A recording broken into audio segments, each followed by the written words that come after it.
صباح الورد، عاملين ايه؟ اخباركم ايه في نهاية السنة الجديدة دي اللي مش راضية تجيبها البر.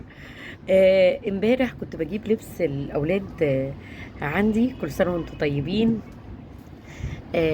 فايه بقى انشغلت طول اليوم، قلت ده الحمام ما عندوش ايه، كلفة. انا عايزة اقول لكم قعدت ساعتين متواصل عشان الاقي كلفة، وفي الاخر يعني الوحيد اللي لقيت عنده كلفة. بصوا، يعني دي تقريبا اسوأ كلفة شفتها في حياتي. حد هيقول لي طب جبتيها ليه؟ هقول لكم مفيش بديل، مفيش قصاد. يعني حتى الذره العوجه نفسها، شايفين الرفيعه الوحشه دي خالص.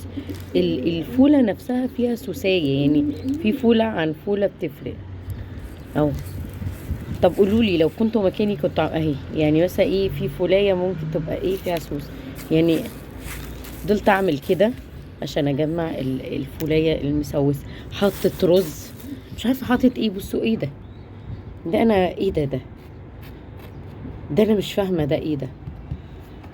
يعني ليه في ازمه في الكلفه؟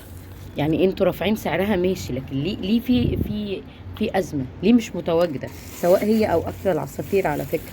يعني انا عديت مثلا على 5 محلات اللي هم محيطين جنبي، يعني ما حدش عنده.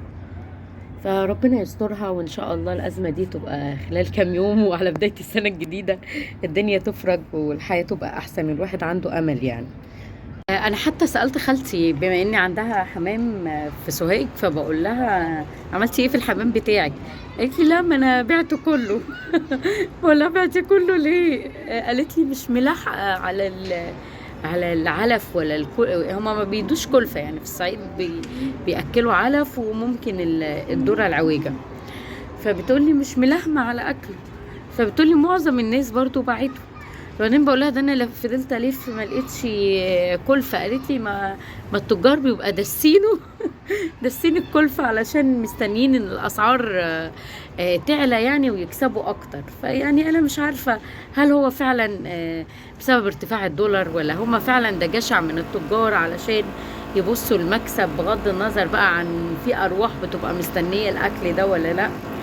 يعني الله اعلم، وربنا يدي كل واحد على حسب نيته. الواحد مش قصاده غير ان هو بقى يطلع الحمام الزيادة اللي عنده، يا اما بقى يبيعه يا اما يذبحه، ويحاول على قد ما يقدر ان هو يوفر في الكلفة من ناحية، يعني الكلفة ما يهدرهاش بالقدر المستطاع. يعني مثلا الأكالة ما يملهاش للآخر، يا دوبك لو عندك جوز حمام كبشة ايد كده، كبشة مليانة في اليوم. ده لو هو مثلا الحمام، مش عارفة دول هيطير ولا. لو هو الحمام، لو الحمام ما عندوش زغاليل. لكن لو الحمام عنده زغاليل مرتين يأكلهم في اليوم، ويحاول برضو الوجبة ما تبقاش يعني تفيض بحيث ان يبقى عليها زبل وتترمي. فعلى قد ما نقدر بقى نعمل ايه.